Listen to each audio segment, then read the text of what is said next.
Бақытжан Алматының асфальтында туылып өскен, әлгі балконда өскендердің біреусі ғой. Қалай жаз болады, солай ата әлгі поездың пласкарт вагонға салып, ауылға айдап жібереді екен Жуалыға. Сон кейін Бақытжан айтады, ана басқалардың небір Марғасқалардың балаларымен бірге оқыды ғой.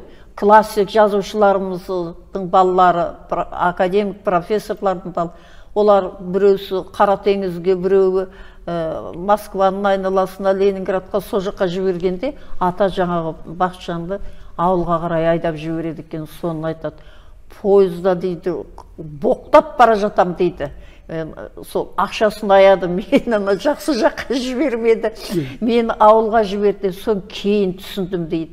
Өйткені мына туған жердің, ата-бабаның аунаған жеріне, топырағына аунасын, сол жердің ауасын жұтсын, ана тілі құлағына сіңсін деп.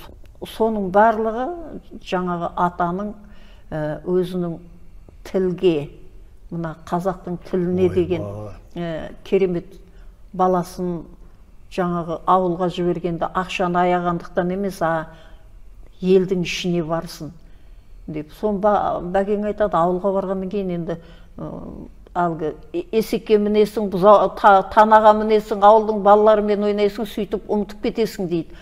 Сонан марқұм өлгенше ана тапаға пісіреді ғой, нанды пісіруші еді ғой. Сол тапаға піскен ыстық нанның бетіне қарынның сарымайын жаққан. Соны айтады, содан тәтті нәрсе жоқ сияқты көрінетін деп. Енді соның барлығы ол бір қазақтың иісі ғой.